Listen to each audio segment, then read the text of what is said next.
welcome back to the show, everybody. we are still doing this. Trying to do it Mondays and Wednesdays, 4 o'clock, same consistent time. Thanks everybody for joining. Thanks for hitting up the chat. Today we're talking about several things, but the main thing I really wanted to talk about was Bella Ramsey, and we're gonna get to that really soon. Bella Ramsey, as a lot of people know, is from Last of Us 2. Well, I guess Last of Us, the TV series. Last of Us 2 is the video game. so she is a they, apparently. I think that's right when I read the tweet, and we'll get to that. But she wants to play Spider-Man, so we'll hear her say why she thinks she's not Spider-Woman, Spider-Man. She wants to be Spider-Man, and we'll look into that and why she thinks that she should be good for that. The last time I streamed, first off, let me just say, I had a really incredible week before Thanksgiving. A really incredible week with you guys. Not before Thanksgiving. My mind just completely slipped. But in between Christmas and New Year's, streaming, had a great time. I think we logged something like 13 hours, close to 15 hours. Completely all my fault, by the way. It was a complete mistake. There was a technical glitch, and then there was me deleting videos because I thought that's what I had to do. And none of that turned out to be true. So then we had to do another 5 hours, and we did 5 hours of streaming in one day. How cool is that? We did that on New Year's Eve, and I just want to thank everybody that was a part of that. And holy cow, there is a bot in my chat. No, thank you. No, thank you. Kickbots. You are not welcome here. So I just that was a lot of fun. I know on New Year's Eve, we had a good time, and then we talked about Maduro on Saturday, and I'm trying to still figure out what this stream is, and I want to go after a topic broadly without being too niche. Right? Like, it's very easy to go, we're going to make a reformed show on pop culture. It's like, well, 100 people might be interested in that if you're lucky. Or we could do a political show, but everybody's doing politics. And I know we talked about Maduro because that was like a big political thing. And everybody's doing politics. So I'm trying to balance that line, I think, between politics and pop culture, right? And like separating those two, because so much of our pop culture conversation and discussion is surrounded by politics. Now, to some degree, I don't think you can separate those two, because conservatism and liberalism are the religions of they're the religions of our society, and so from culture, from the religion, you get all of our art and culture, and that's why the left is messed up, and that's why everything conservatives do, and when it comes to art and entertainment, is creative.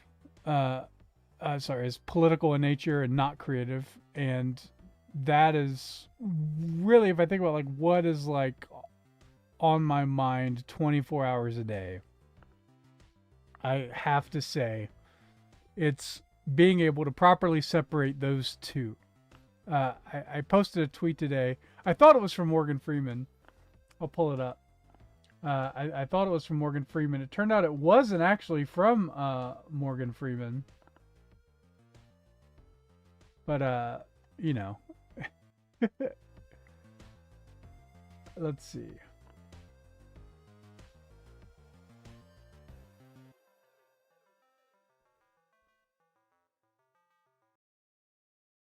All right, here we go. So I pulled up this tweet from Morgan Freeman. I thought it was from Morgan Freeman, but then somebody told me it's actually a different Morgan Freeman. But it is down here. I thought I was here. Maybe I did it as a reply. Oh, well, it's not even in my feed. Where was it though? Hold on a second. Let me find this. I know I commented on it, and then somebody actually commented back to me. Did I accidentally delete it? Oh no, here it is. It was. No, there it is. I don't know. I don't know why it didn't show up in the timeline. Maybe it was longer back than I thought. But here we go. So Morgan Freeman, not the actual Morgan Freeman, thanks to this guy, Jur, not a biologist. Thank you for letting me know it's not actually the star Morgan Freeman, but a different Morgan Freeman. But I said this. I think the point still applies, and it's we should not get our politics from entertainers, and likewise we should not get our entertainment from politicians. Like that is sort of the balance that's really hard to capture right now. Like we're like the difficulty of how do you, in a culture that's obsessed with politics, how do you make this a clear separation? And if I can pull this up actually while I'm thinking about it. There's politics, pop culture, and then we'll go to news. Rolling Stone. Let's see.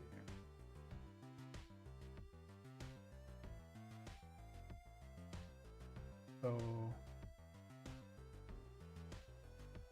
here we go. Yep, here it is. Okay. So if you go to Rolling Stone, you can see that South Park creators explain their extreme anti-MAGA turn. Politics became pop culture. This is so essential to understand. I don't think a lot of people really have thought about this too deeply, but all of our entertainment is somehow based on whatever our political perspective has become. And this is seriously frustrating when you're an artist and you just go, hey, here's the thing, I want to tell a dumb cartoon or a dumb story. And then everybody asks you, especially if you're trying to raise capital for this thing, everybody asks you, well, what's the political position of the story? And you go, well, there's no political position to the story. I just want to tell dumb stories. Like it's okay to just be entertaining for the sake of being entertaining. We don't have to have all of our entertainment tied up into some sort of political agenda. Casey says, and more politics is becoming a big show like WWE fighting in public, friends behind the scenes, etc. Yes, so it's like, yeah, your politics are well. That's because I've said this before. It's like when pop culture is properly placed. Let's say you have a big fandom in like Star Wars or Star Trek, right? Like you have those two sides. There's always going to be drama between Star Trek Trekkies and Star Wars fans. Like there's always going to be that drama. But when your pop culture is politics, then your drama has to come from the from the celebrities, right? So that's where you get Tucker versus Candace versus Fuentes. You get all this sort of nonsense and everybody trying to separate and split themselves, Turning Point versus whatever. And really, I think a lot of that would not be as prevalent if we focused on really understanding what entertainment and pop culture is.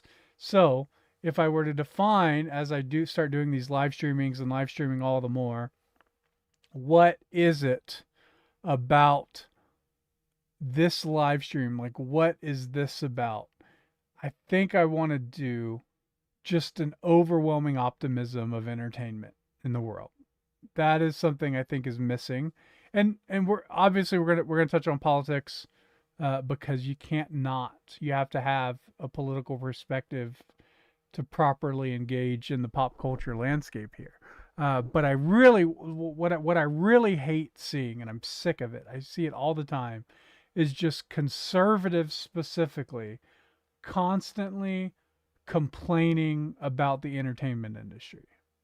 They're always complaining. We've turned things into clickbait, right? We turn what we hate into clickbait, which I did for this very stream. I hate the fact that Bella Ramsey wants to be Spider-Man. So I'm guilty of that. Completely guilty of that. Uh, but uh, but I think I think there's a place to balance those two. But what I really want to use I say this platform like it's like this massive. I got hundreds of thousands of followers. But what I what I want to use this show for is I really want to talk about the beauty of entertainment and art and storytelling and movies and TV shows and music and all the stuff that a majority of conservatives flat out reject most of the time. And what I want to do is I want to I want to create an optimistic view. With a position that someone on the left can actually make something that's really, really good. Right? I mentioned this with Rob Reiner too. I was on a Iron Sharpens Iron with Chris Arnson, and we were talking about Rob Reiner and how talented of a director he is. And his politics might make him make really bad stuff, like what's the name of that? I don't even care. The anti-Christian nationalist documentary that he made, just really bad stuff. But then it also allows him to make The Princess Bride, and I want to celebrate the Princess Bride and the work that he's done in creating something like that, and not necessarily point out every single clickbait sort of thing that makes something watchable in the algorithm, that gets views in the algorithm. Although you kind of have to do that. Hence the title of the show. It's like, oh, Bella Ramsey, all that sort of stuff. So I think that's clearly what I'm trying to do. I don't feel like that is I don't think there's enough of that. I think you have Nerdrotic and Critical Drinker who are doing it really well, and I think I can bring a perspective to this, especially when we talk about like the business side of it, and from the conversations that I've had over the past 5 years of building lore, and the experience and talking to filmmakers. So I think I come at it from a more inside thing. Plus, you have to have a goal, right? You have to have a goal. And so if you ask me what's my goal of doing this show, it is pretty simple. I want to appear on Nerdrotic's panel. That's the goal. I don't know how many followers I have to get to be able to reach that method. I don't know how long it's going to take. But I'd like to this year, I think, get big enough that someone like Nerdrotic would invite me to be on his panel. I think that's a good goal. It's not I'm not like a sycophant of Nerdrotic or anything like that. But I think it's a good goal. It's like, hey, we're gonna try to get to this point. Like, this is where we want to be by the end of this year. It's gonna be me on a Nerdrotic panel. Will that happen?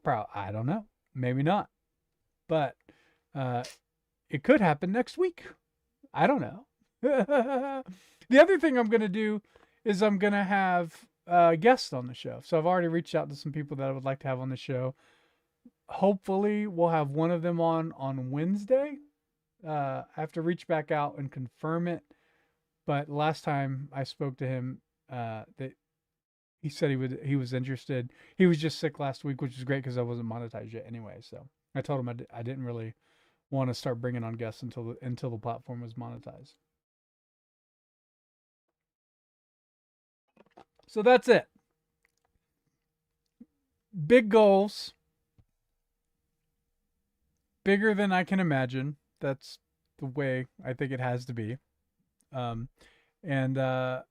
Yeah, so let's continue this Rolling Stone South Park article. So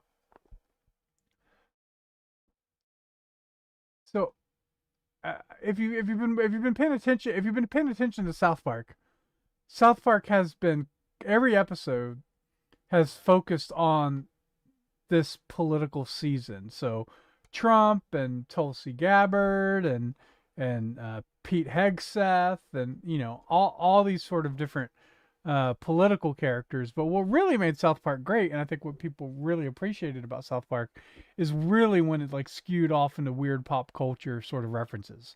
That's what people really appreciate about South Park. But then now everything is Trump. Now everything is some sort of political, like there's this political arc with Trump and Satan and Trump sleeping with Satan.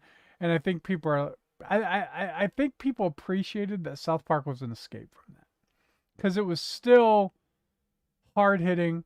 It's still but what was a source of political conversation. It was funny. I mean, South Park predicted the trans and sports stuff like years and years ago, with Macho Man Randy Savage trying to compete in women's was it women's boxing or women's race or something like that. It was it was a great scene. So they've always kind of had their finger on the pulse. But in an interview with New York Times, Parker and Stone explained what they are leaning, why they, what I guess that's supposed to say why. This is the second article. By the way, this is the second article I've read from a major publisher that has a typo in it. Like, what's going on? Parker and Stone explained why they are leaning so heavily into the MAGA storyline. It's not that we got all political, Parker said. It's that politics became pop culture. Trey and I are attracted to that like flies to honey. Oh, that's where the taboo is? Over there? Okay. Then we're over there. So they've always done that. There has never been a time where South Park hasn't like tried to like upset some people or disrupt the industry, make people mad. Like they've always done that. But you do that based on like what is the culture talking about? And if the culture's talking about politics, then it's you have to focus on that, unfortunately, and I hate it.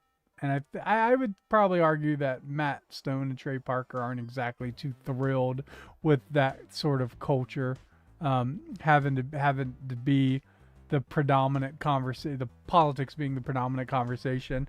But that is what we have, right? We have take an organization like the Daily Wire, right? Daily Wire is first and foremost a political organization. Ben Shapiro at the helm, the front man for that, Matt Walsh, those sort of things. But then when it comes to the streaming and entertainment choices, you notice they all have some sort of basis in being not woke, right? They're not woke.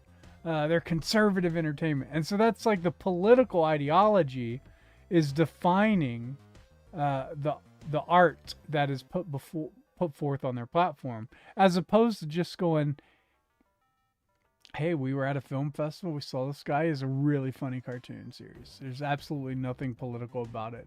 It's less political than Powerpuff Girls. But he's really talented and skilled, and we know that this is going to be a hit IP. That is something we don't see anymore, right? It's got to be Freedom Tunes, right? Like, can't, Freedom Tunes is great. The guys who do that are insanely talented, really skilled. But I think people are just tired of all their entertainment being surrounded by this sort of political discourse. So, my hope is with this stream that we can kind of bring sort of an optimistic renaissance, as you say, a reformation, whichever one you want, to that sort of cultural conversation. And so with that, we have to dive into some politics with Bella Ramsey. So I'll pull up this Bella Ramsey clip for you.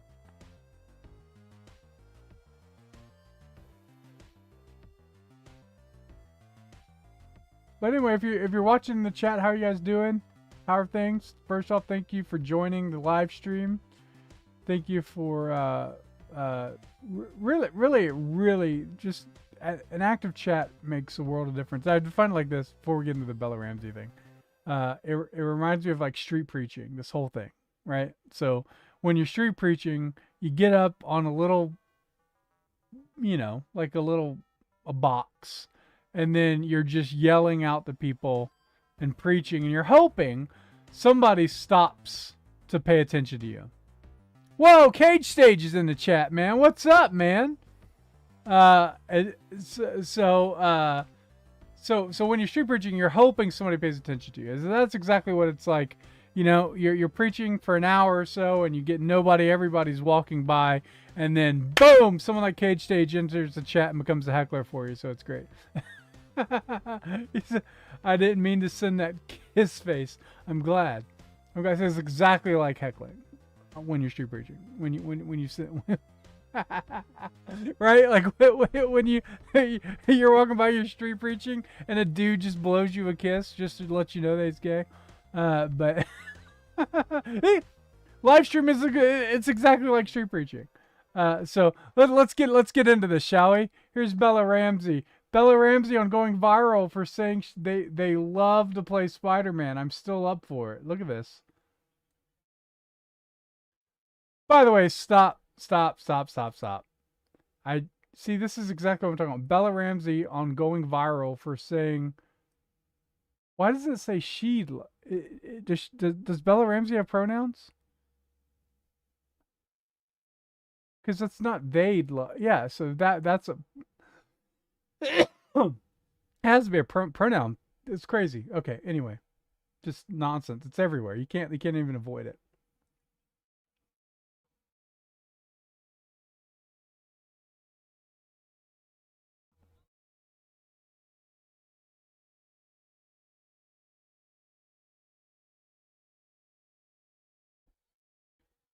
Oh, is my audio?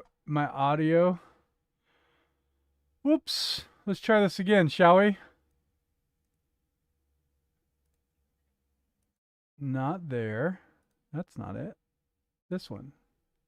Is this one it? Hold on. We're going to figure this out. The last time we talked, when you said you would love to be Spider-Man. Oh, I forgot about that. Oh my gosh, yeah. This is funny. If you're in the chat, let me know if you can hear this, but I think I fixed it. Any movement on that? Listen, I'm in the colours. That was an accident. No, listen. It's so funny. Just a passing comment can make such a stir, it turns out. Listen, I'm still up for it, but I've not actually thought twice about it since, to be honest. So I feel like you're going to think about it again. Yeah, okay. See, this is... How can we ruin a franchise? Right? Someone like Bella Ramsey, hey, I got a great idea to ruin a franchise. And it's by saying, I think I could play Spider-Man. You can't play Spider-Man. You can't play Spider-Man. There's no ability for you to play Spider-Man. You're not a man. You're not a they. You're not a them. You are a woman. And the very fact that you think that you can play Spider-Man, this is just... People are so tired of this nonsense. People are so tired of this absolute nonsense from celebrities who think they can just take over an IP just to make a statement. Just to make a political statement. We're going to make a political statement. We're going to say something that's complete nonsense. And this is exactly what they did with the... Remember when they were trying to cast for... They were trying to cast for the people that would eventually want who would play Zelda and Link in the Adventures of Zelda. You guys remember that? Actually, let me pull that up. So there was a trans person. So that was put up as an option for playing. This is Hunter Schafer. This is a dude This is a dude right here, Hunter Schafer, and they said that he should play Princess Zelda. And everybody just came on board with this because look how similar they look. Right? It's nonsense. Look how similar, everybody. Look how similar they look to the original Zelda, right? Look, let's pull up Princess for those that for some reason would have no idea who Princess Zelda is. I'll pull up an image and we can compare between the two.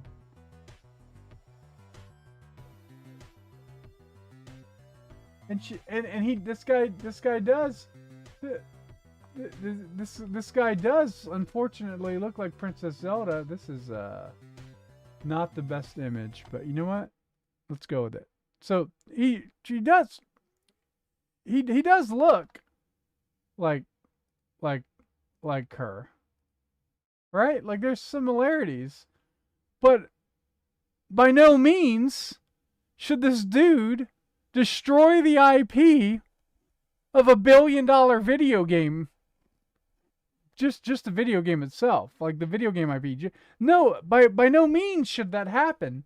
And thankfully, we actually got to where first photos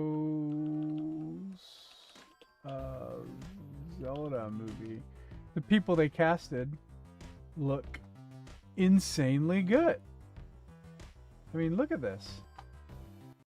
Thankfully, Nintendo stuck to the original vision. I mean, look at this. This is awesome, and it looks gorgeous. It looks incredible. I can't wait to see this movie. Man. I am stoked, and I'm really glad they went with two lesser known individuals to play this, and they didn't. Look, this is how it works. This is how it works. So you have someone, well, not so. Look, I mean, look, yeah. Let's compare these two. So that's her, the one that actually did, an actual woman that got casted to play Zelda, and then that's cartoon Zelda from Breath of the Wild. So I mean, they nailed it. They nailed it, and they didn't have to go and do some sort of controversial IP ending decision. They went with lesser known actors to be able to do this. I'm super excited about this movie. It's one of my, I think it comes out in 2027. I don't think it comes out in 2026, but 2027. Really, really excited about this whole thing, and I can't wait to see it. But I'm so props to Nintendo for actually not going that route. But what happens here, this is how it happens. You have this trans actor who has a talent agent, and the talent agent sends a lie to someone like Deadline or Hollywood Reporter, and the PR statement basically says Nintendo is looking into Hunter Schafer to play the role of Zelda in the new Zelda movie. And none of that's true.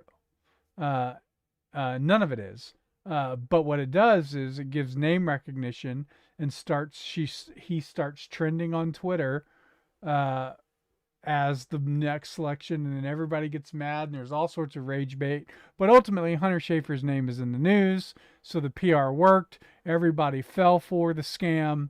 I shared it too, but I believe I might have been more skeptical on that it was actually going to happen. But just an absolutely disgusting, revolting way to sort of push this sort of nonsense. So that happens. Let me real quick. I just want to make sure everything's good on my streams since we're rocking and rolling right now.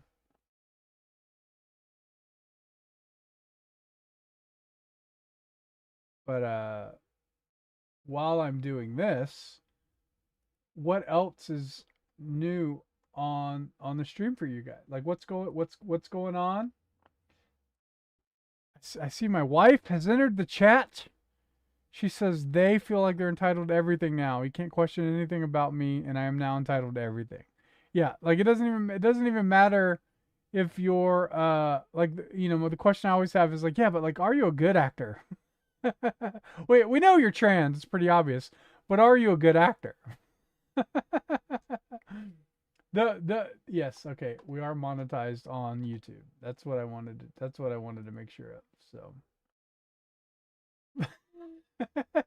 are you a good actor? Are you like can we have that? It's this is the same thing with like faith-based entertainment.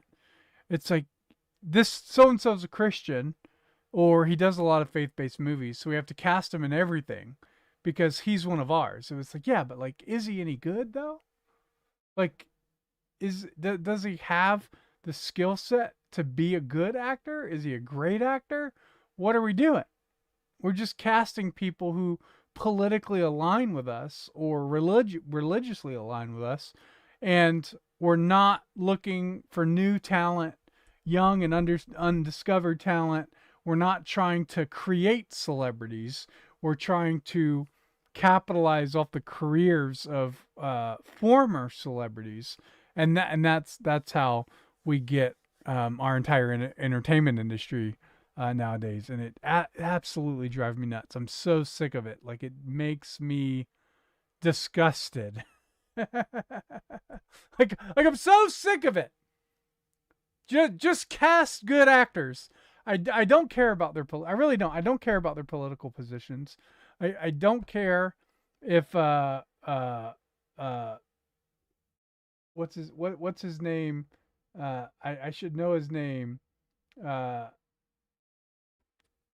The Martin Short and Steve Martin. Martin Short and Steve Martin. Like, I don't care if they're politically liberal. The question is, are they good at what they do? And if they make something that's legitimately good storytelling that doesn't necessarily have this sort of political sort of preachiness to it, it's still valuable and good. It's still valuable and good. And so conservatives, we need to learn that. That's really important for us to learn that, because we just like to rage bait everything, like the title of this stream. Right? We like to rage bait everything. Every actor, every actress, all this sort of stuff. We just like to rage bait it. It gets clicks. And what's happening, I'm seeing, is that they're creating all this market frustration with Hollywood and conservative entertainment and faith-based entertainment by constantly rage baiting these sort of articles and headlines because it gets views on Twitter. But what they don't do is they don't ever build anything in response. So when you look at how bad conservative entertainment is, or you look at how bad faith-based entertainment is, and you look at how bad Hollywood is, we tend to just complain, as opposed to saying, I actually believe that this is a legitimate market opportunity, right? So you can sit there and you can say, oh, the leftists are in charge of Hollywood. The people who hate God are in charge of Hollywood. They're trying to force their agendas down our throat, and they're making all the movies and TV shows really bad. But instead of, but my position on that is, if everything that Hollywood is making is as bad as people say it is, if everything that the faith-based industry is as bad as people say it is, and I would agree that it is bad, it's not original, it's not new IP, it's all remakes and sequels and prequels. If it is as bad as people think it is, then that is a market opportunity. That is when you put up your money and you go, you know what? All these fast food places are just poisoning people with salmonella. And you don't go, well, how are we going to compete with these billion-dollar fast food companies that are poisoning people with salmonella? You just go, what if we started a business that just didn't have salmonella in the food? Right? We would win. Like, that's how you win. It's simple. It's really not that hard. And it's the same thing with electric cars versus gas cars, right? Like, none none of the electric cars were very good. They got poor miles. They weren't doing really well. Manufacturing was hard. Building, a supply chain for manufacturing cars is insanely difficult. But you can sit there and say that gas mileage on these cars aren't very good. It's not worth the energy, and you think actually it'll be more valuable to people to actually create their own, to actually have an electric car. So what does Elon do? He starts an electric car company, and everybody told him it was impossible. You can't compete against Ford and Chevy and all and Honda. It's like no way that can be done.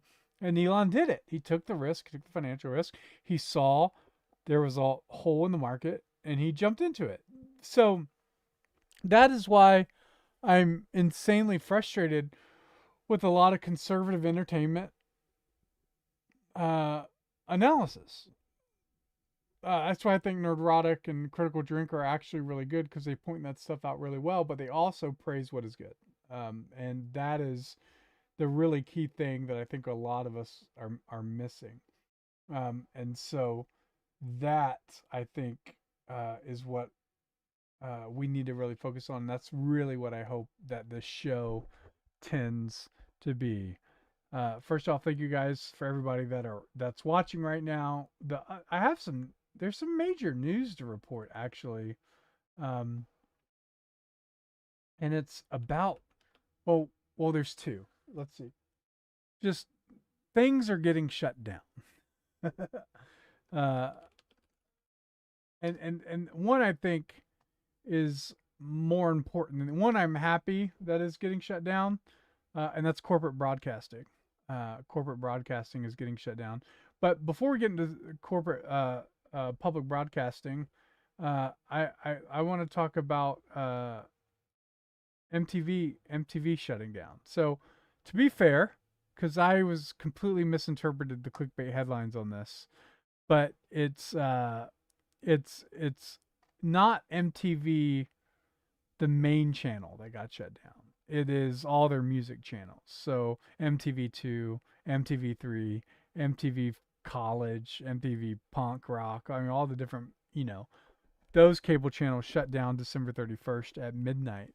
And they shut down by playing Video Killed the Radio Star, which is fitting because that was the first song that MTV played. And so when I heard this, I thought, oh man, like that's crazy that MTV is like shutting down.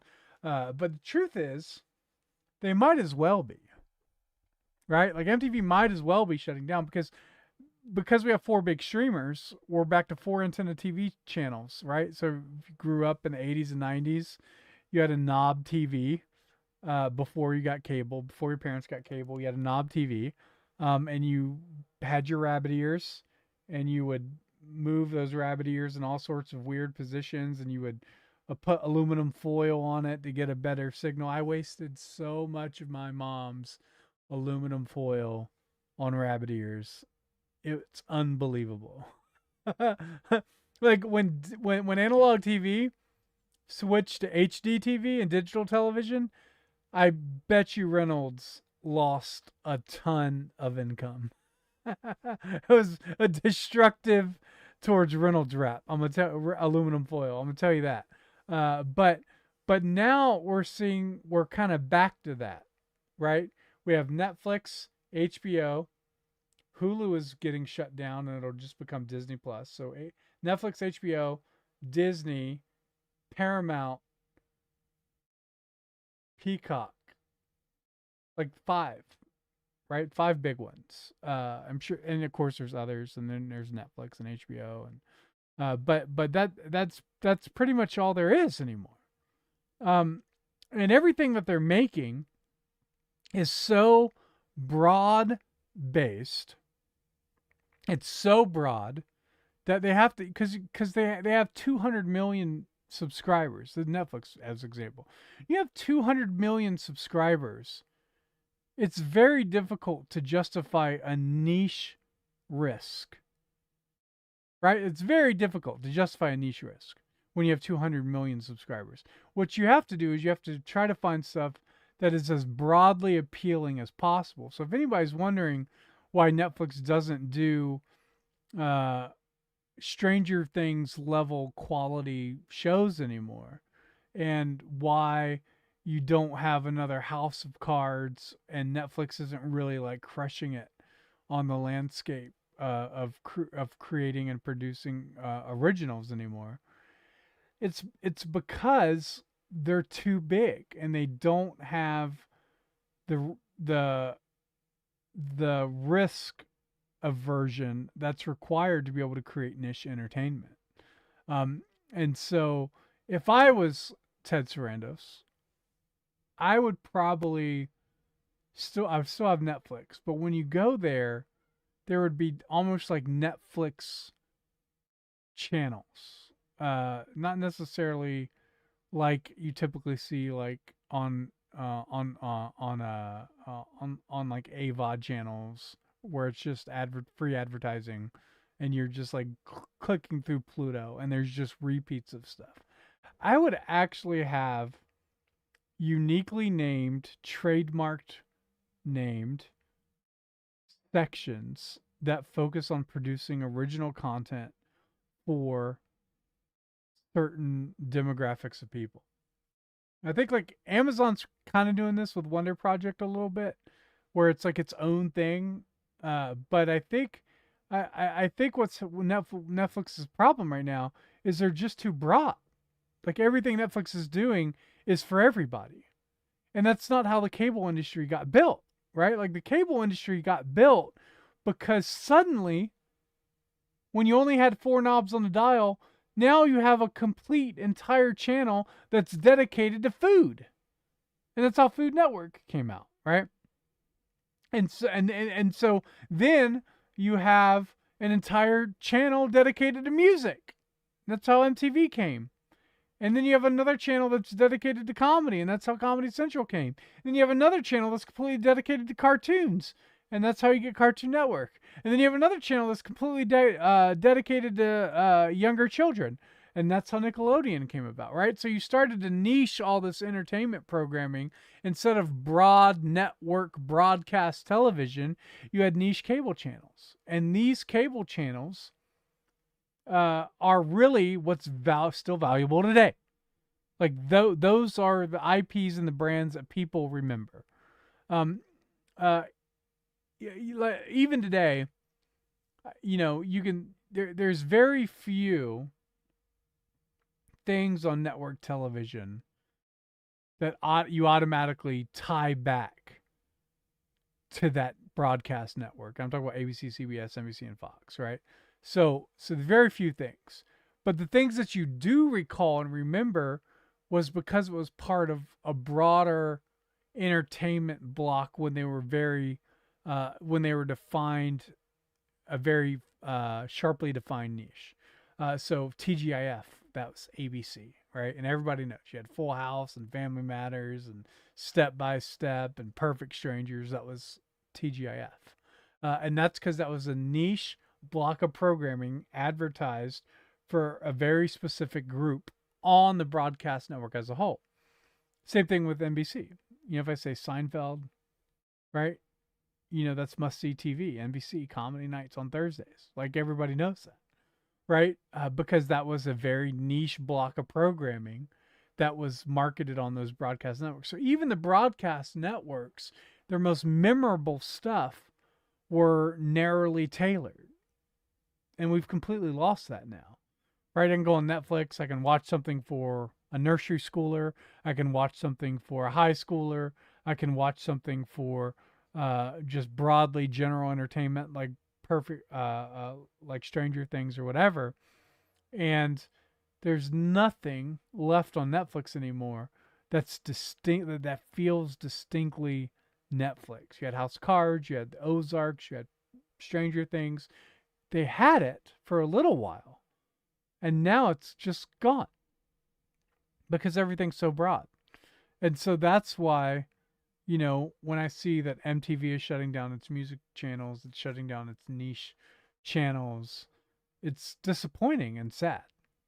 It's disappointing and it's sad because these were cultural icons, these things. And I'm glad that MTV is still around in whatever form it is. But when I watch, let's say, the new Beavis and Butthead that came on Paramount, right? We watch the trailer for that. MTV is an afterthought. It says very clearly on the trailer, Paramount, right? And also SpongeBob SquarePants. That's a Nickelodeon show. It's very clearly a Nickelodeon show. But now everything is being pushed to this is a Paramount show. This is a Paramount IP. Right? So we've lost these niches that were insanely important, and I really believe that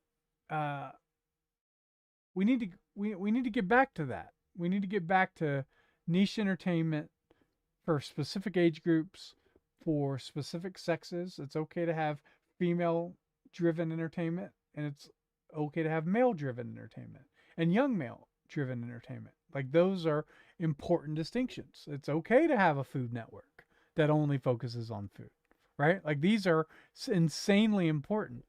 And so then you have, of course, the Corporation for Public Broadcasting. Today, the Corporation for Public Broadcasting voted to shut down. This is from the New York Times. Please don't give me an ad, New York Times. Let me just read your article. Looks like I'm going to be able to. You never know. They always want a subscription from you. Corporation for Public Broadcasting votes to shut down. Executives debated whether to allow the corporation to lie dormant after federal funding ended last year, but decided against it. This is good news. This is great news. PBS shutting down is good news. And let me explain why.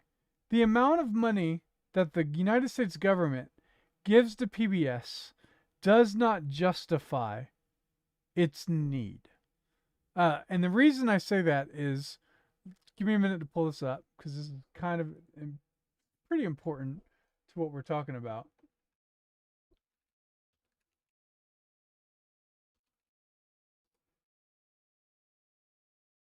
Okay. So you can see here, Sesame Street's total revenues. This is for licensing, toys, games, donations, and grants. Let's ask ChatGPT. Let's ask Grok this, because I think we're going to get closer to where we are.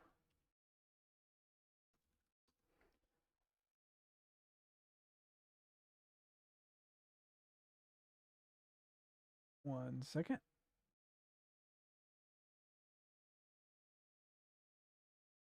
Okay.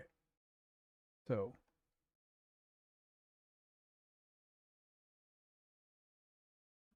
Grok, what is the total amount of yearly revenue that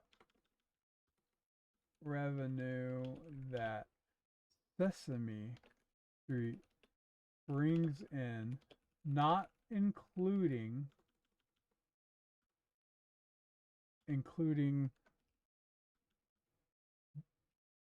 government money, licensing, toys.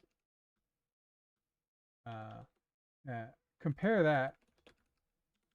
that with the total amount of revenue given to public broadcasting.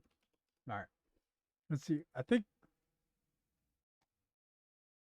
man, do you see how fast it just searched like 200? It's crazy. The fiscal year 2023, that's a good number, $249 million. Government grants such as Department of Education, Ready to Learn programs make only a small portion, only 2 to 5%, roughly 3 to 9 million. In comparison, funding for the public broadcasting primarily flows to the Corporation for Public Broadcasting until 2025. This was typically around $535 million per year in congressional appropriations. So that one show, Sesame Street, that one show brought in essentially half of the revenue for all of PBS. Right? So the idea that PBS being shut down is a bad thing because we need the government to be able to sustain it is just not true. It's just not true. And I understand that Sesame Street Workshop and the money is through different organizations and some goes to support Jim Henson. Like I get all of that. But the truth is that the amount of revenue that is made from licensing and marketing and toys from all of the programs on PBS is more than enough to justify keeping it on the air without government giving it any money. Right? This is basic math. This is basic math. What PBS needs to do is focus on great entertainment, whether it's educational or political or whatever PBS wants to define its genre to be. And from there, the licensing and IP rights and the merchandising rights can all contribute towards the successful funding of PBS. So you don't need the government to do it at all. So yes, I'm glad that PBS shut down. I think it's insanely important that PBS shut down. I'm really glad that PBS shut down, and I'm really glad that the government, at least for the next 3 years, will not be giving PBS any more money. I think that if Sesame Street really cared about PBS, they wouldn't have made a multi-hundred million dollar deal with HBO, or I think they just did Netflix, right? How much was the Netflix deal? Let's look this up.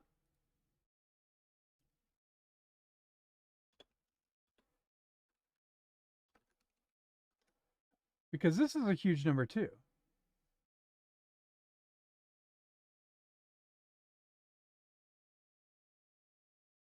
Let's see. Sesame Street signs deal. Sesame Street has a new home at Netflix for the children's show 56th season. Will air later. That doesn't give me any numbers on the metrics. Let's figure out what the metrics are for this.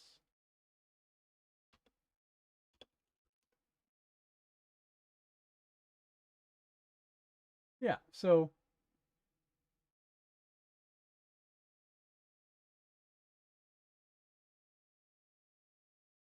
okay, so not seeing the specifics.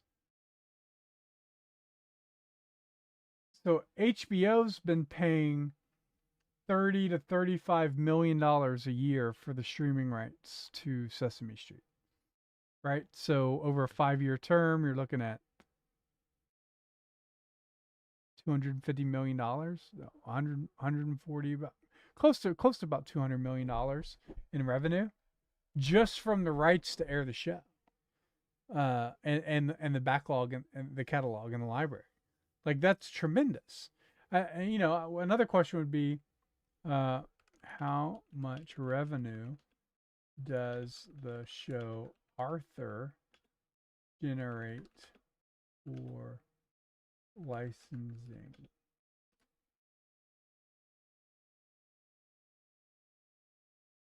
They're not publicly disclosed. But it was reported that in 1997, Arthur-related merchandise was expected to be at least $50 million, right? So we're coming up pretty close already with just like Arthur and Sesame Street on being able to come up with $500,000 a year to be able to support the Corporation for Public Broadcasting. Like, it's not hard. That's what I'm saying. Like, it's not hard. Everybody's like, oh, this is damaging to the artist. This is hurting independent filmmakers. It's not. And look, I'm telling you, independent filmmakers are not thrilled about their they're not. They're independent filmmakers are not looking to PBS to fund their projects. Just if you believe that, you've never spoken to an independent filmmaker before. Because I can tell you, they're not knocking on PBS's doors to do their programming. It's just not happening. Of all the artists I've spoken to over the past 5 years, I've never had one of them say to me, I really want to get a PBS deal. It just doesn't work that way. It doesn't happen that way. Independent artists don't care about PBS. It's, most of the real artists don't want government funding of their program at all. They want to be able to tell the story that they want to tell without having to make a sort of subsidized government propaganda sort of documentary series. Like that's just how it is. Like Ken Burns alone, like his library for Ken Burns documentaries is probably worth hundreds of millions of dollars. Right? Like just by itself. So all these people that are complaining about PBS getting shut down have no idea how much revenue all of the programs on PBS are actually making, and none of it is being paid back to the taxpayers. It's theft. The government is funding these insanely successful merchandising and license generation shows, and nobody is having to pay the government back. Jas says Netflix will now own Sesame Street. Well, they don't own Sesame Street. They're buying the licensing rights to be able to broadcast the new season on Netflix. So, I think Sesame Street Workshop is still in the control of Sesame Street Workshop, and I think there's like Jim Henson established a trust, so it's not going anywhere. But the question I have to ask is, why did Sesame Street several years ago decide to sign a deal with HBO in the first place? If they were so dependent, if the Corporation for Public Broadcasting is so insanely important and integral and critical to everything, why did that even happen? The world may never know. It's not because Sesame Street needs government money. They don't need government money. I promise you. The worst thing that can happen to Sesame Street, and it already has, it's always been that way, but still, is the government influence. I've read the book, I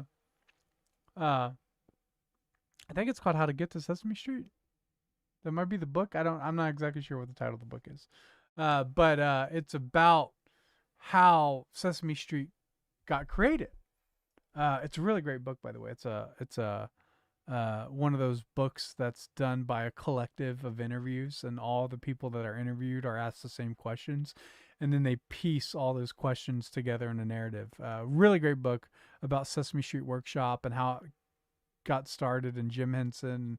Highly recommend it. But in there, they talk about basically the partnership with the United States government to be able to make this sort of educational programming for children. And so much of the screenwriting process for Sesame Street goes through so much bureaucracy, so many hands, so many votes and approvals, that it's a nightmare. Like when they talk to you about how the Department of Education every year sends basically a curriculum of what they think is important for students to learn at this particular age group, and the writers go back and they make these scripts for the entire season in partnership with the United States government. You realize, holy cow, we're just being propagandized. We're being propagandized. And Sesame Street has kind of lost the entertainment value that Jim Henson brought to it, right? When Jim Henson did Sesame Street, the primary focus was, how do we make children's programming actually entertaining? And through that entertainment, we'll give you 1, 2, 3, 4, 5, 6, 7, 8, 9, 10, 11, 12, like the pinball sketch, right? Like all these amazing things. Right? It all like all of this came from Jim Henson, who focused really on making children's programming just purely entertaining first.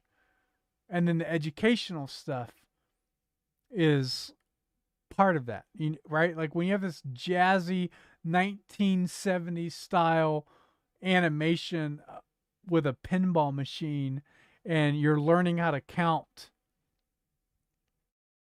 but you don't realize that you're learning how to count because you're just saying 1, 2, 3, 4, 5, 6, 7, 8, 9, 10, 11, 12 over and over and over again. Like it's incredible. It's incredible work. And that's been lost. That entertainment value has been lost, and Sesame Street has just become pure government propaganda. And it shouldn't be that way. It doesn't have to be that way. There's nothing about it that it has to be that way. And so the Corporation for Public Broadcasting is not a necessity. It's not needed. It's not going to just damage art throughout the history. It's like throughout the United States. It's not. It's not going to do anything to it. All the shows that are on PBS are still going to be on other streaming platforms. I don't even know. We watched the Ken Burns documentary. On the Revolutionary War, and that might have been on PBS. But if I wanted to, I could have bought it on Amazon Prime, right? Like I didn't have to buy it. I didn't have to watch it on PBS's network. There were other places to stream it. Ken Burns' baseball documentary series. There's ways to watch that are not with PBS. So there are ways in which these organizations can make money without taking your tax dollars. And I think that's really important to keep in mind and really important to stay focused on. So, enough of PBS and Sesame Street. And what's that auction show? You remember that auction show? That was a good one. People would bring their antique.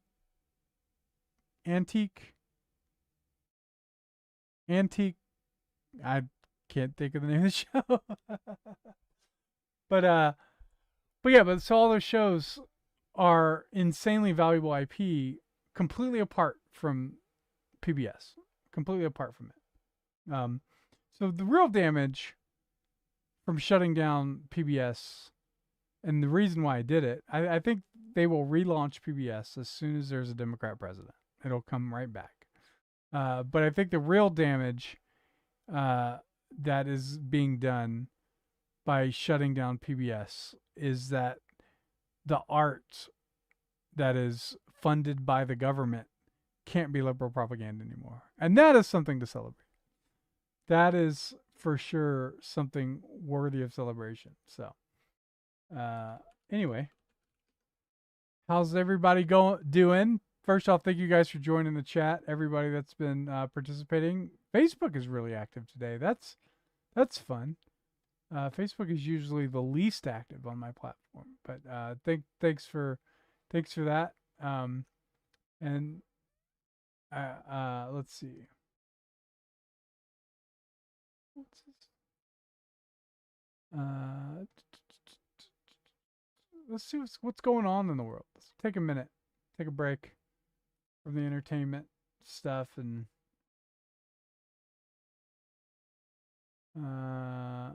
nothing really. I don't see anything really about in the entertainment landscape that's trending. Lots of stuff about Venezuela still. Lots of stuff about. Well, let's talk about that. Yeah. Talk about Tim Walz. And it's more specifically, as it relates to this show, how is it that a young Gen Z kid with a YouTube channel ended the career of a corrupt politician who was, well, he wasn't a few votes. He lost pretty badly. But he was very close to being the vice president of the United States. You have Nick Shirley, this YouTuber, who released this video showing this corruption in the state of Minnesota, and it went nuts. Hundreds of millions of views across all platforms. just absolutely insanely nuts. And today, everybody wakes up, and because of the career, the video of a Gen Z whippersnapper, as the older people will say, Tim Walz decided not to run for re-election. How incredible is that? How amazing is that? And so I woke up this morning with an incredible tweet from Nick Shirley. I'm going to pull up now.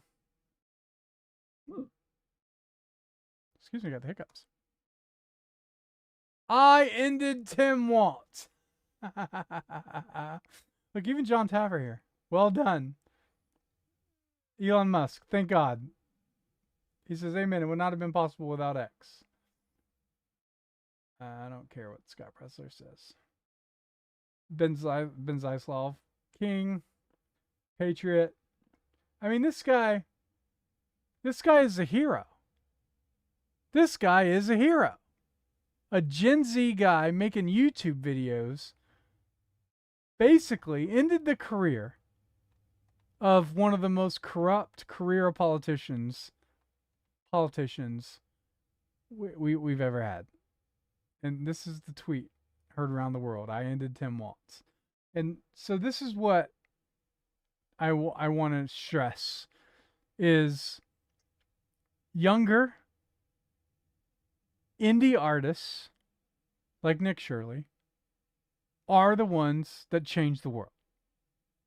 It's never the 65-year-old guys sitting in their executive office that are making decisions from spreadsheets that wind up changing the world. It's always the younger generation. The younger generation are the ones that create stories and make art that resonate with a culture. And that art has an impact. And so shout out to Nick Shirley. Congratulations. You deserve it. The work you did was insane and incredible. And you are a hero to millions of people in the United States. So just tremendous work there. Really, really, really, really, really appreciate that. And I think that's just tremendous work. And I don't think we can stress the importance of this enough. This guy, how old is, does anybody know how old Nick Shirley is? Let's look this up.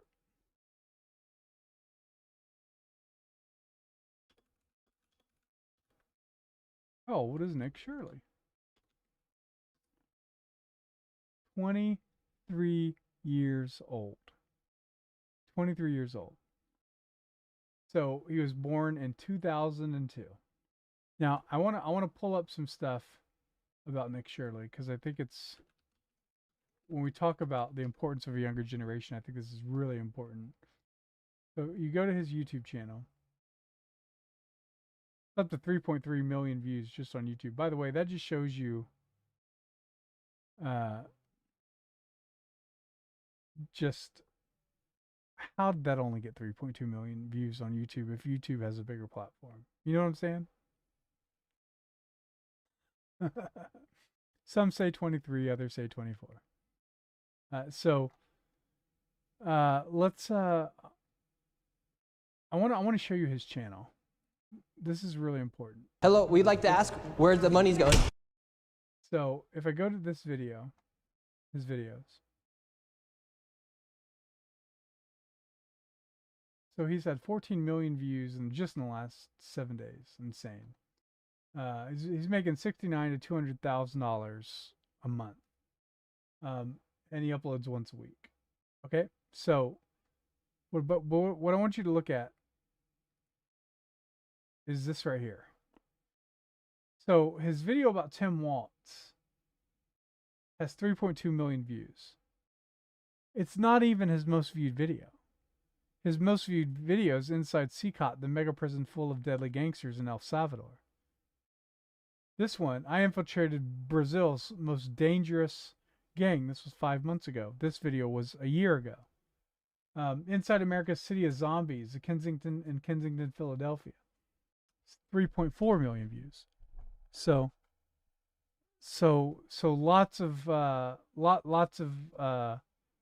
videos that have my wife delivered a letter to me from the mail. Thanks, honey. Thanks for the letter. But all that to say is this guy's been doing this for a long time. He has a total. I don't know if it tells me. Does it tell me here? Hello, we'd like to ask where's the money? Is it because I remember seeing the number somewhere. It might have been on my phone. It showed it. But if you go to his total videos, he has a number of I believe the number I saw. Oh, here it is. 716 videos up here. It says 716 videos. What's up, Jason? You down for a Discord call, Jason? We could talk about the finale of Stranger Things. Let me pull up Discord. Yeah, hop into Discord. And maybe we'll talk about Nick Shirley too. All right. Guys, give me a minute to bring on Jason Farley.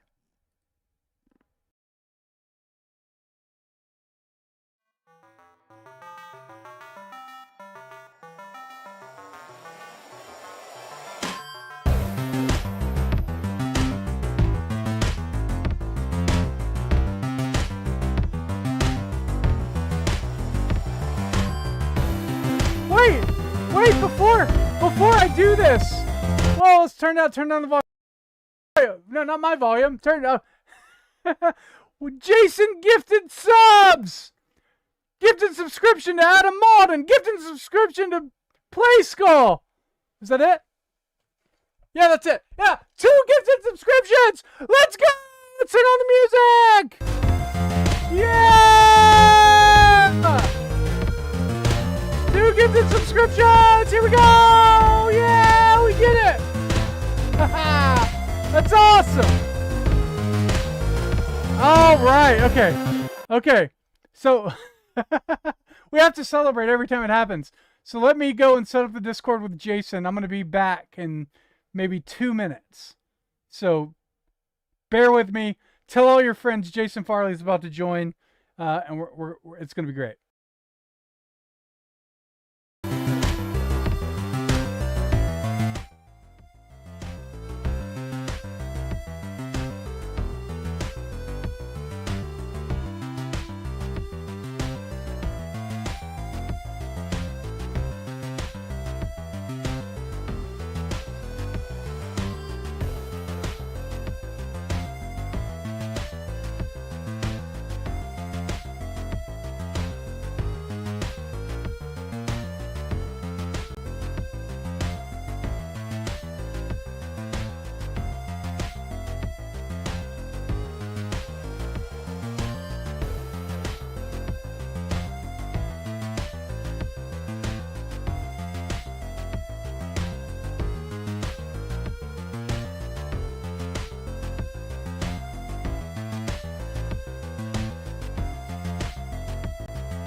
one.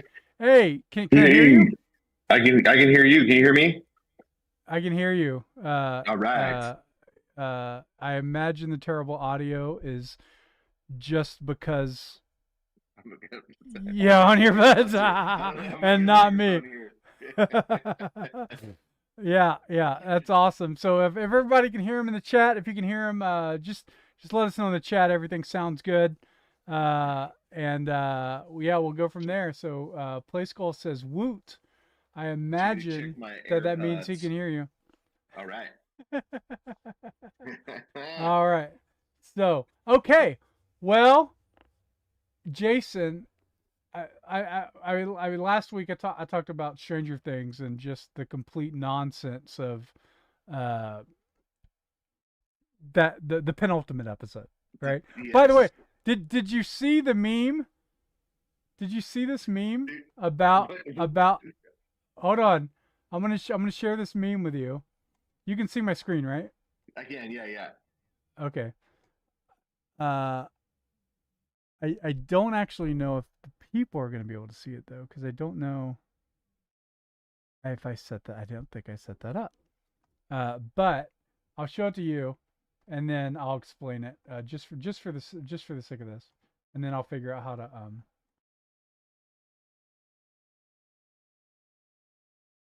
my wife sent it to me. I know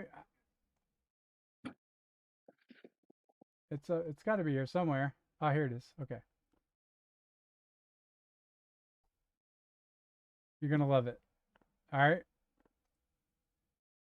6 minutes and 51 seconds is the gay scene. 6 minutes and 30. Hold on. Let me see if I can pull this up. This needs to be pulled up.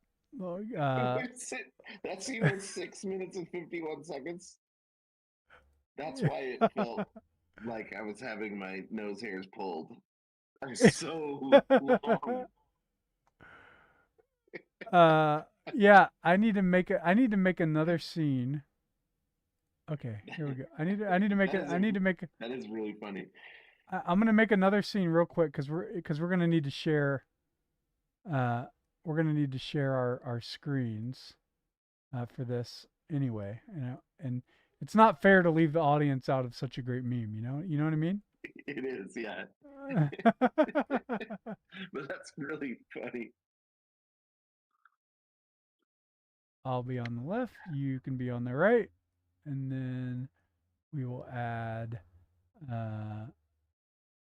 another window capture 1, window capture 2, and then we will add a source to share.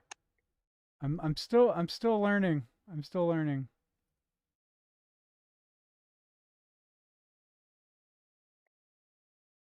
We will share Firefox. Here it is.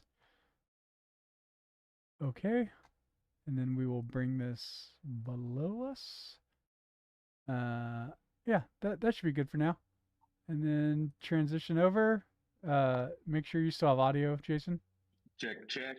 All Check right. the Okay. audio. Okay. So this is it. So 6 minutes and 51 seconds is how long Will's gay scene was.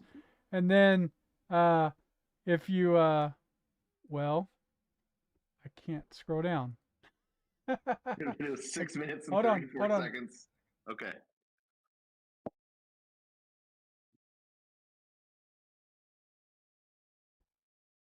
Oh, I can't. It's weird. Okay. We'll figure it out. We're gonna get this. I'm gonna get this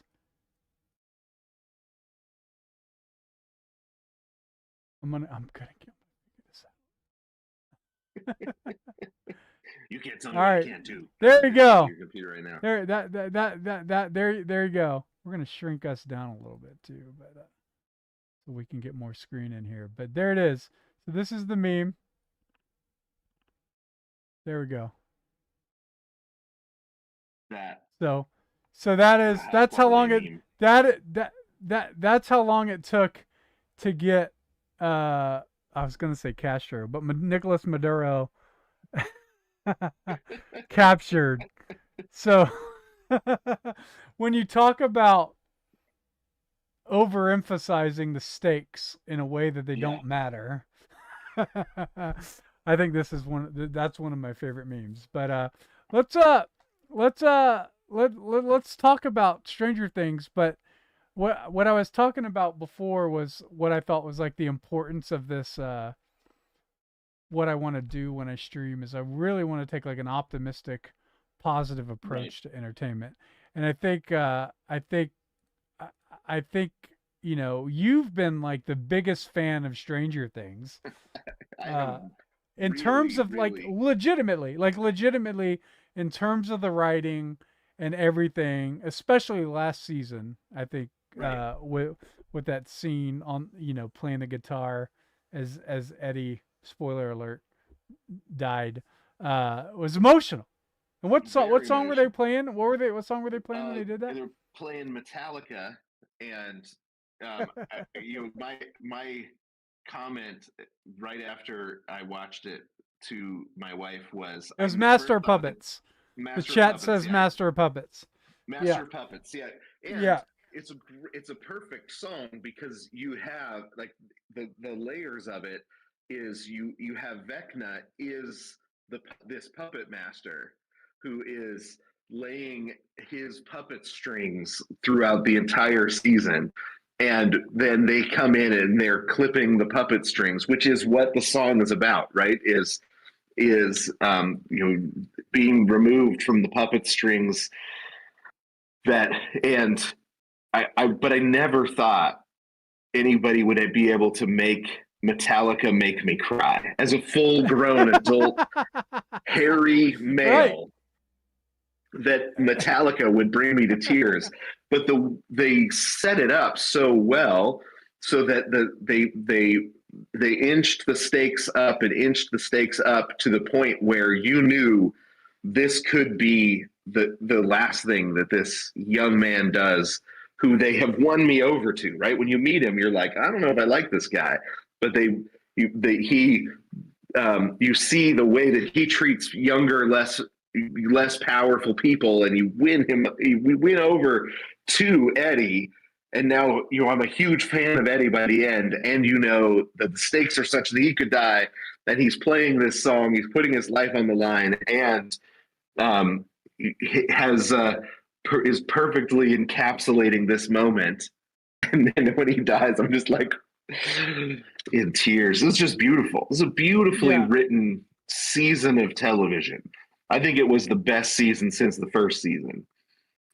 Yeah. So you compare that to Will. I'm looking for an image of it, but it's just giving me thumbnails of videos. But this scene here, where I'm not afraid anymore. And it's like, well, okay. Yeah. And like this is exactly what's crazy about it is the way they wrote it. Everybody like predicted that this would be what would happen. There'd be this moment where Will embraces his homosexuality, comes out of the closet and says, I'm not afraid anymore. And that gives him superpowers. And that gives him superpowers. Just now, while I was looking for this image, I just typed I'm not afraid anymore because I thought it would come up, right? Yeah. Here's what actually came up. There he goes, I'm not afraid, and it was so much better, right? So much better. Because the arc of him not being afraid anymore required him actually going to church and, getting faith and praying, right? And so I just thought that was funny when I typed I'm not afraid anymore. That's the image that's actually brilliant. comes up. And here's the difference is because Kevin not being afraid was not because he had become powerful enough that he could win now. It was a change within him that said, now I'm not going to be afraid, even though it's going to take courage. For Will Byers, it was, now that I have enough power that I can't be defeated, I'm not afraid anymore, right? So it wasn't a moment of courage. It was a moment of grasping. He's finally gotten a hold of enough power by embracing his true self, right? It's just an unsatisfying moment because it's no longer, now that there's no risk, I'm not afraid anymore. It's different than Right. the risk is still there, but I am now going to be courageous in spite of the risk, which is why Home Alone you is still, and you think about it, like Home Alone, the theme song of Home Alone is still iconic, right? The theme song of Stranger Things is still iconic. A lot of the things they did really well.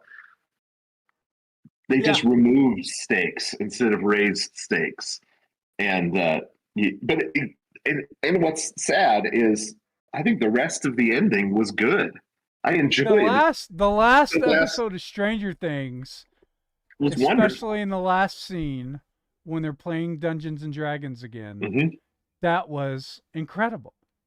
It was And wonderfully satisfying. And the way they took that final scene of Elle and everybody around, and then they tied that into a Dungeons and Dragons game that they were actually playing on graduation night was really, really good. And I was like, because you're so taken out of the movie, right? Like they break the fourth wall so bad for that scene with Will, and you really don't care. Like even like I'll tell you, be honest, like I just like they lost me so completely that for the first half of the final episode, I was just like kind of just like done and making jokes as I was watching it. Me and my wife were kind of making fun of it, and then like it brought me back. Yeah, like it brought everything back, and it was beautiful and well done. And like what's great is like it doesn't tie everything up like you would think that they would, and it kind of leaves you questioning and everything. Just in the perfect. I like really thought it was a great ending, except for, they cut to him at a gay bar, and I was just like, oh, Will, you're gonna die of AIDS. It's so sad. It's like, oh, right? Everybody's got this hopeful future except for him. I know.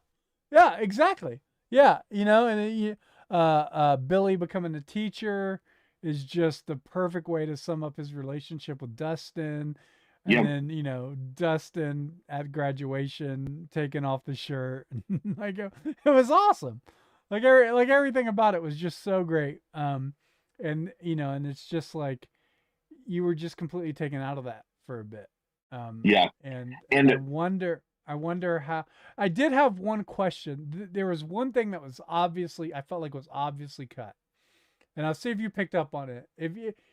What do you think was like cut? Like you go, oh, they for whatever reason didn't go with that scene, and it was like so jarring. Me and my wife both commented on it, like when it happened. Do you know? Did you catch no. it? So, if you remember, Elle was training to jump. She was training to make these giant jumps. Oh yes, I did notice that. You did notice it, yeah. And I did. I was like, training to make, and then she's there with Hopper, and she's like, I can make it to the. Well, it's not the upside down. It's whatever the other. Whatever the city, the right side up, I think is what they called it in the title. Yeah. Okay. So they make it to that top part, and she says, "I can jump," and then the next thing you know, she's there. Yeah. And I was thought, why didn't they show the jumps? They've showed everything. Yeah, it must have been cut for timing, I think. Yeah. Just to kind of pick up the pace of stuff. Which is fine, I get it, but man, you should have cut it. You should have cut the other training. Well, you could have cut the training scenes, but it just felt like all her training led up to her being able to jump to the right side up. Yeah, and then they just kind of it's almost like she teleported there. Yeah. But they even said it. I can make that jump. And then they didn't show it.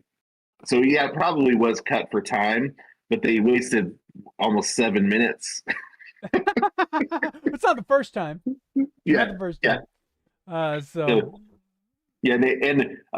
What frustrated me most, because you watch the ending and you go, these writers know what they're doing.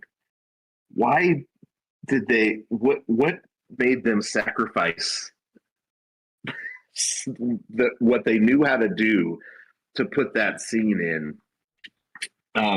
Because Well, it's more to that, right? Because like if you look at, like, do you remember when they're in the rainbow room? Like, the rainbow's on the wall, and yeah. she just had a memory of a rainbow and all this other sort of stuff. That was a gay pride rainbow. It wasn't just any typical rainbow. Oh, was Right. it? I So don't remember yeah, that. yeah, I it was didn't like notice that. I believe that's true. And so, and then the Duffer Brothers specifically said, well, this was the plan all along. Okay. So, which was really disappointing, because if I was the Duffer Brothers, I would have just said, hey, that's what Netflix wanted. You know, I would have completely tossed it back on that. But no, they were like, no, like they owned it. Like this Yeah. was a coming out story all along. It was all about Will being gay, and that's kind of, people are like, they don't believe it. So Yeah. Well, but they didn't even know they were going to get a second season from the beginning. So there's just no way that it was the plan all along. They got one season, and then they had to hurry up and keep going because they made so much money on merchandise that they said we need more. yeah. You were talking to me also about like how great the writing was because of you said like each character had their own song.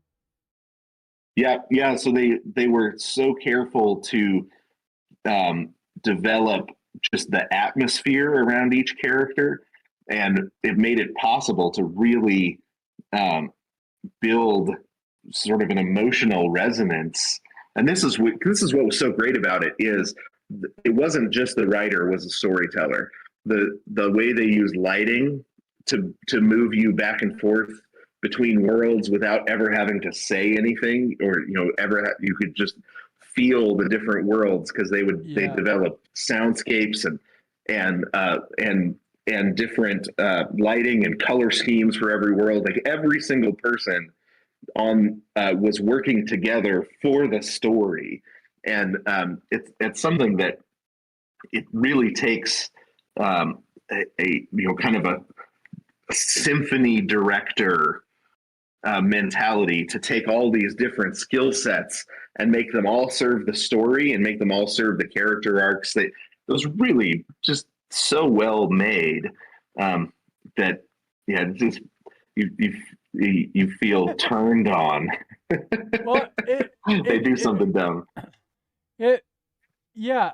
I mean, that's what I said. It's like it's a gay scene but it's a Pureflix movie, but a gay scene, right? So it's it's like this big altar call moment that they took so seriously, and the stakes couldn't have cared. It literally doesn't matter for the rest of the like the importance of that moment could have been anything, right?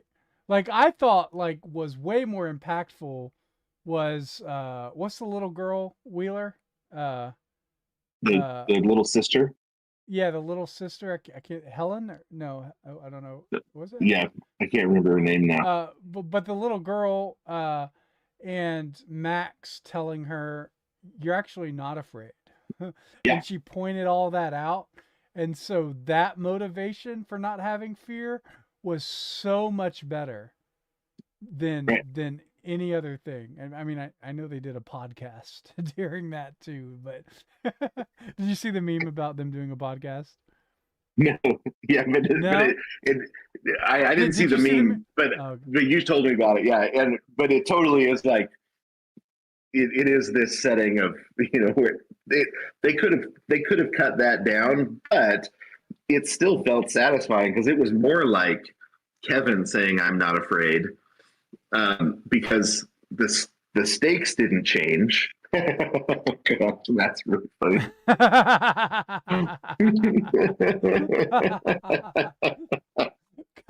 because it was just so, they're like, there's this tunnel opening, and everyone in the audience feels like, hey, you got to run through that hole. Yeah, like we've been waiting for you to reconnect. He's chasing you. Yeah, he's chasing you. You got to reconnect, and they're like, "Wait, let's do a podcast." And I just think that's really great. So yeah, and they could have shortened it up because they had really created her necklace as a charged object of, and it was there, the ability to shorten it up and visualize it. It was all there, but it was the right kind of I'm not afraid anymore. Yeah, Right. to be honest, like I didn't even notice that it was as long as it was because I felt like the writing was really good. I didn't even notice that it was as long as it was until everybody on the internet complained about it afterwards. Yeah, I was just I noticed that it was a little long, but yeah, but it was still satisfying, I thought. yeah. Max's story was my favorite in the whole, like one of the Yeah, whole things. That and incredible Justin's actress. friendships. So that and him waiting for her while she's in a coma and all this. I mean, it was really done. It was really great. And so I think it's important. It's very easy to get hundreds of thousands of views, you know, complaining on a tweet about something. I did. Yeah, Right? right. Nerdrotic shared it. WD Pro shared it. So, but I think like you have like it's okay to do that, but I don't think we talk about what's great enough. Yeah, And I think the yeah, Duffer Brothers really did overall a great job on that last season. yeah, I think they did a great job. But I do agree with some of your other criticisms. I think we talked about was just it felt like they had too many characters. yeah, yeah. They built too big of a cast to have not killed enough people. Right. That was the thing. That Yeah. was for But sure. but as a screenwriter, I went back. I've read 4 or 5 of the episode screenplays just to see how did they, what was this on the page, because they were so obviously good at what they did. Um, the uh, the uh, the third season, the the one where they lock Billy in and then and turn up the heat. So that one, such a powerful script, such a powerful episode that I thought I got to read that on the page. The first episode of season 4, obviously the pilot episode I read, because they're really good at what they do, and there's a lot that I think we can learn from them in terms of filmmaking, TV writing. I've got my handful of really favorite episodes from television where you go get you go print out the script and say, I want to read this and learn from it. You read it on actual paper? On actual paper, yeah. That's And my wife awesome. is always like, that looks expensive because I got these stacks of scripts. Yeah, that's awesome. Uh, Yeah, uh, but no, I think like you absolutely should like the Duffer Brothers created a great show, and they just dropped the ball. yeah, Their worldview got in their way, and they dropped the ball on the 1 yard line. But I think they recovered the fumble at the end. So I think so. uh, so Yeah, I found the ending on the roof really satisfying. I even think putting that last conversation on the roof so that they were out above the horizon. So because they're talking about the horizons of their life and they're out looking over the horizon. I thought that was a really satisfying scene. And then each of them putting their folder up as they go upstairs. that Um, I got a little such a emotional. Me too. Such a Yeah, great yeah. moment because that is they've charged up those binders from the very first episode to pull them back and watch them put them away. It was such smart writing. I really really enjoyed a lot about it. Yeah, and then all the kids coming around after they left, and then the new kids coming up and sitting around the table playing Dungeons and Dragons for the first time was really good too. So although I didn't like any of those kids, I didn't care for any of them, especially was it Derek? Yeah, he was the worst, but but no that's like it accomplished both how not to end a series and how to end a series like together. Yeah. So I think it's like really important to take both and look at the broader context and stuff like that. And I talk a lot about how like uh they have you seen the trailer for Supergirl yet? I no, I haven't. Oh, let me pull that up because because I think it shows kind of how conservatives uh Yep. like Well, we look at stuff uh with our like kind of like with tunnel vision, and we look at this trailer and we try to judge the entire movie. yeah. So I'll play it, and then you can tell me what you think of it, All right. and then I'll tell you what the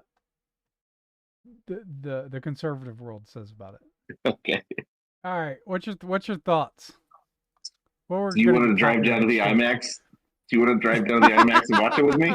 I do want to watch it. I'm super stoked for it. That's Okay. so good.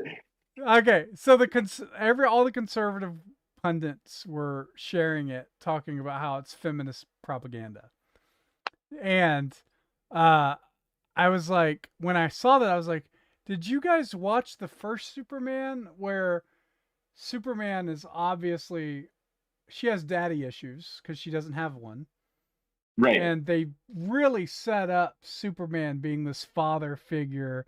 And they do it there too, where like the dog is peeing on Superman's paper. She doesn't really like Superman. There's no way it remains that way. Right. Right. You know what I mean? Like in no way. So we're not looking at like we're not even looking at like her arc just from this movie, but eventually, obviously, there'll be a Justice League Yeah. movie Yeah. that's being set up, and it's like if you can't see that this is a troubled woman who needs a father in her life, and Superman is going to be that father. I don't know what to tell you, right? Yeah. But they did the same thing when the Superman movie came out, and they were complaining that Superman was weak, but like they made it really clear in the movie why he was so weak. Like there was a lot of story there and stuff in terms of like who he was fighting and whatnot. And I you know the Fortress of Solitude got shut down, so he couldn't recharge. So he was kind of at a handicap. But yeah, so I just think that's the thing that drives me so insane is we just assume that everything in Hollywood is bad, and most Yeah. of it is, but not always. And then we like so we've forgotten the ability to have a character that's a terrible character that eventually becomes good.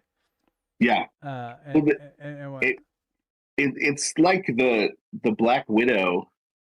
When people talk about the Black Widow, but they do, as if she doesn't have an arc, right? So right. when you meet her when she starts, and she's this woman who has turned her femininity into a weapon, and like that's her thing. And by the end, she is a woman that regrets that she didn't get to be a mother, and then adopts the entire team as a mother and becomes this great mother figure. She's the woman who had no children who ended up with more children, than anyone else. You think that was an amazing arc that they gave to her, but it's not satisfying if she is, the Betty that has no issues. What makes it satisfying is that she learns that she missed out because she didn't get to become a mother. Right. That's what makes it satisfying. So Right. and this is, I think, one of the things that it's one of the reasons that conservatives don't make great movies is because they're not willing to have characters that are bad that become good, that are characters that are good that become bad. Like, they're not willing to deal with reality. The episode in The Bear, Forks. Do you remember that episode in The Bear? Yes. What makes that episode so powerful? That was the one where they had the dinner table, right? It's the one where where the guy that's going to manage the restaurant has to go and study at the other guy's restaurant.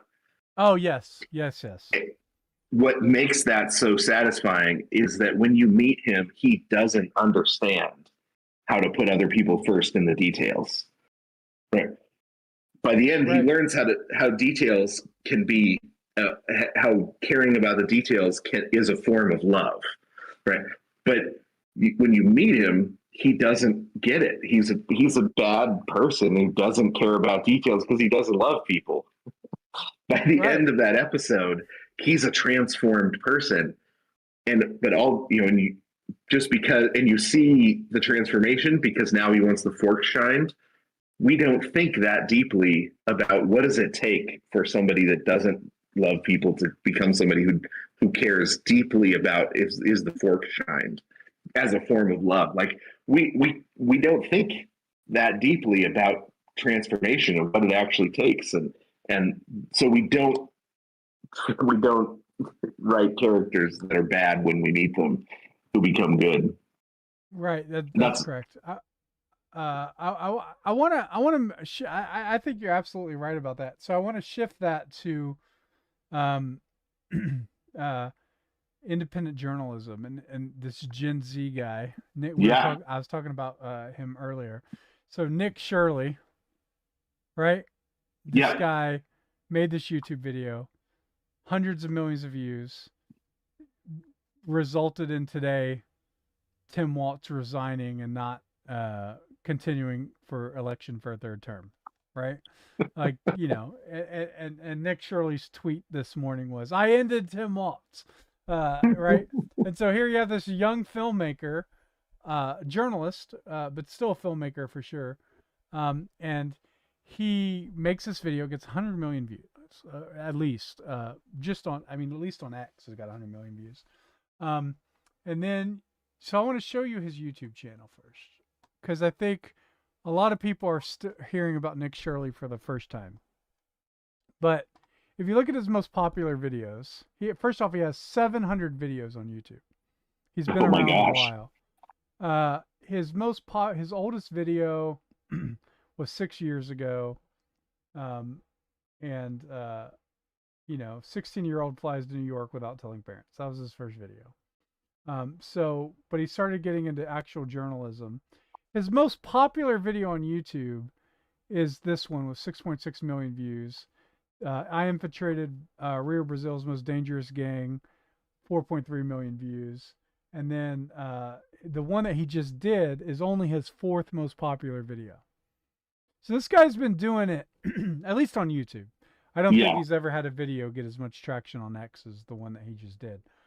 Which is what made it significant. But he's been doing this a long time. Okay? Now, me and you are very, very passionate about finding indie filmmakers and incubation. Yeah. And finding talent before they're popular. Just like NCAA college sports. Same thing with film, right? So it's like you want to find the students who are going to be the next storytellers and artists before anybody else does. I want to show you this. I don't know if I sent this to you or not. This is Chris Pavlovsky from On X. This is the day this happened, or a few days after, once it was getting traction. So he says, the investigative work by Nick Shirley is top notch. We need more of it. Nick, Rumble wants to give you a deal. Live stream your work raw and unfiltered. We will pay you for your streams you keep YouTube going, but we'll pay you far better than YouTube ever will. DM me. And everybody celebrates this as like, yeah, we like, congratulations, Nick Shirley, as if it's like this big deal.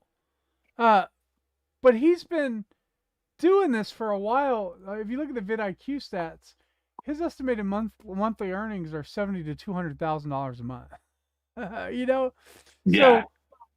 so it's just like, this is like the thing that like really drives me nuts when it comes to like conservatives. This is Chris Pavlovsky's the head of CEO of Rumble, by the way, Right. founder of Rumble. And so it's like, dude, like if I was an investor in Rumble, I would be like, dude, why didn't you find Nick Shirley 3 years ago when you didn't have to pay a lot of money for him? You could have got him to an exclusive deal.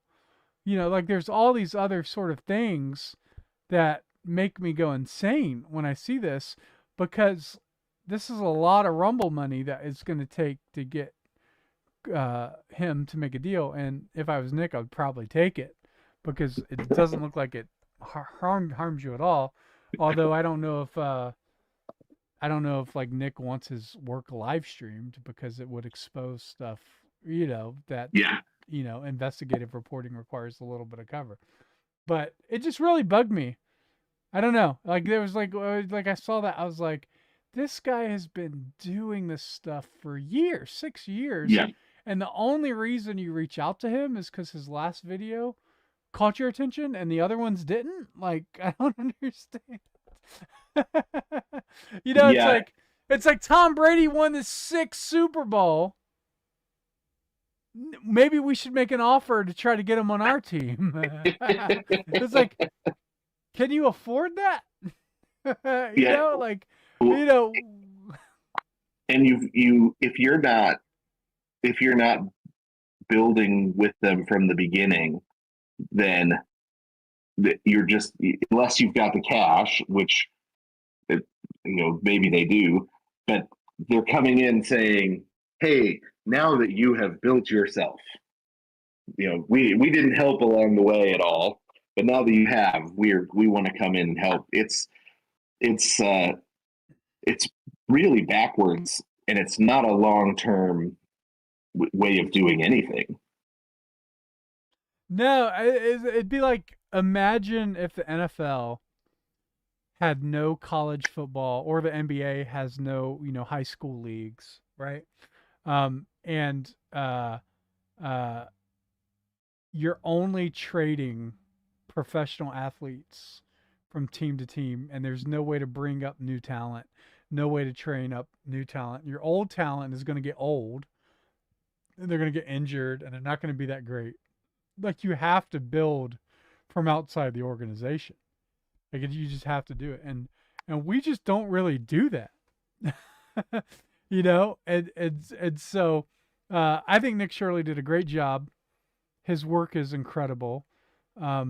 He, as a young guy, did you watch the whole video? I did not watch the whole video. Okay, you should watch it. It's like 40 minutes long. Okay. It's him just racking up $100 million in fraud from Somali daycare centers. Yeah, I've just watched the clips.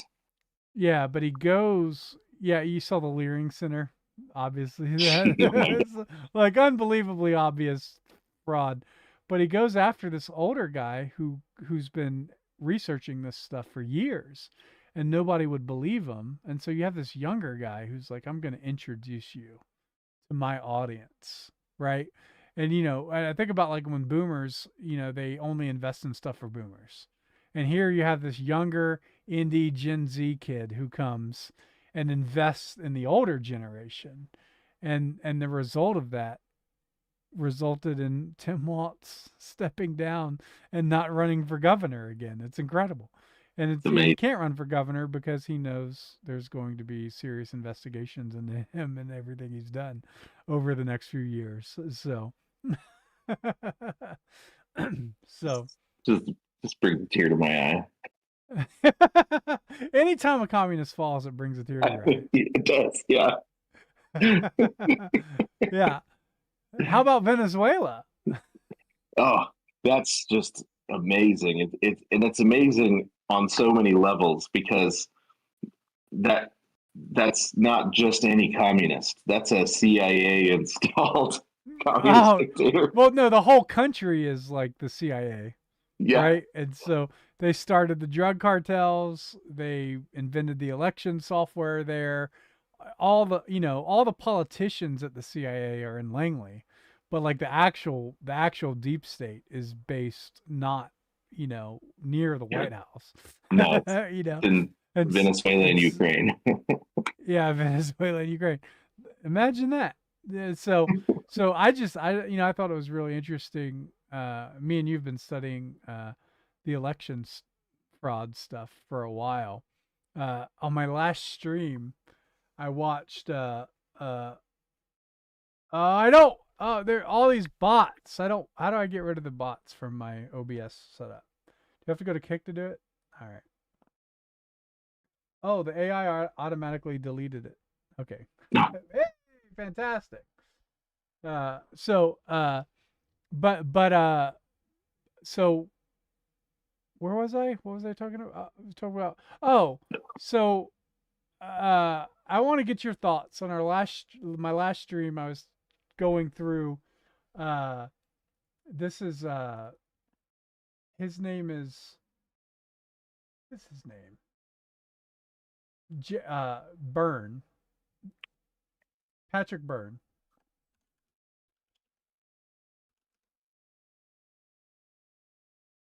Okay.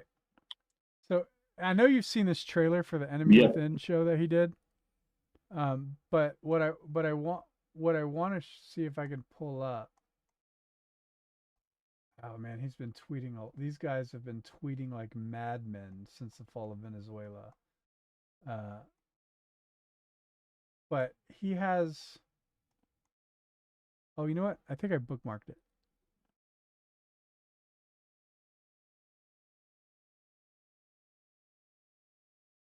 Yeah, I did. Okay.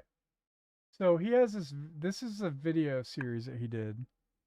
And we talk about how conservatives are really bad at like information. Right? Like presenting information in an entertaining way. I had somebody in my chat when I was talking about this say people don't need to be entertaining when they're presenting facts. Facts speak for themselves. And it's like, no, they actually do. So this is his talk that he did. And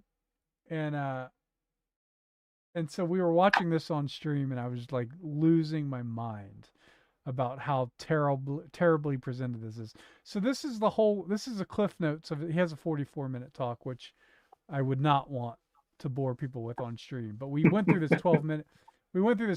But check this out. What you are about to learn is the backstory on the dictator of Venezuela, Hugo Chavez, the Bolivarian Revolution that he brought to Venezuela, a counter-revolution and counter-revolution that almost took him out of power in 2002, a failed recall election against... This is world-changing information. He's talking about how Venezuela created Smartmatic Company. And that Smartmatic software is what is used in all the Dominion voting machines in 72 countries over the past 20 years. Right? This is like really important information. And I described it as, imagine he's reporting that he knows where a guy kidnapped a woman and where that woman is being housed. And he's presenting it in this way. It's just insane to me. We need a, like the Tetris movie, that version of this story. Yeah. And so I was like, yeah, I want the Tetris movie. but for this. And lo and behold, he's done it. And me and you, we're going to find a time to watch this. Yep. Because it is insanely good. But I want to get your reaction to this trailer so this is his story of the whole thing. My name is Patrick Byrne. And you can let me stop and you can tell me to stop. Yeah. Domestic extremist threat number one, or not. Perhaps I'm just somebody who's willing to say the emperor has no clothes. You can decide for yourself. Patrick Byrne. They're following everything that you've been working on. Yes, sir. Understood. You may know of me as the CEO of this $2 billion e-commerce company, but really, I have this other life. You have an unusual relationship with the United States government? Sir, why are you bringing this up? The FBI needed me to set up a... So it's almost like, it kind of reminds me of The Big Short. Yeah, that's what I was. It has a definite Big Short feel. Big Short, a little Aaron Sorkin in it, but a lot of like documentary sort of like. Yeah. It's incredible, and I just like, I'll continue to play it, but like compare this to what we just saw, you know, and it's like, man, like this is the kind of storytelling conservatives need to focus on. It's a spy movie. It is a documentary, but I think it's just so outside the box of what I was expecting. I was just completely blown away on stream. We can't have agents running around creating crimes. You know, it would violate too many rules for us to do it, but if you're willing to go do it, we'll look the other way. Hello, my name is Maria Putina. Then I would make it happen. Instead of being happy, they say, Just let it play, all right? what? Let it play. Now, I know this may look like the Deep Throat scene from All the President's Men, but where do you think that stuff comes from? So that right there. That fourth wall break, it had me. That was the part where I was like, oh, I gotta see this. Yeah. I was just like, I'm in. That is. So I watched the whole trailer on the last stream, so I won't bore the audience again. But I was so excited about that, and I want to meet Patrick Byrne. How do I meet Patrick Byrne? I want to know this whole thing. I want to watch the documentary first before I talk to him. But you know, he's been monitoring and logging like Venezuela election stuff for years, and according to Emerald Robinson's reports, he's the guy that was called upon by Trump to present the election fraud stuff to Susan Wiles, Trump's chief of staff, and Elon Musk.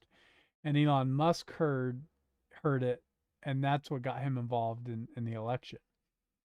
And so just an crazy story. And of course, there's just this anonymous Bitcoiner who, you know, gave away the data of the IP addresses for Dominion for $15 of Bitcoin. It's insane. And it saved the entire world. We'd have Tim Waltz now. Yeah, I know. You know, it's insane. So anyway, so dude, thanks for hopping on the stream, man. Yeah, thanks for having me. Should we talk about Culture Coat?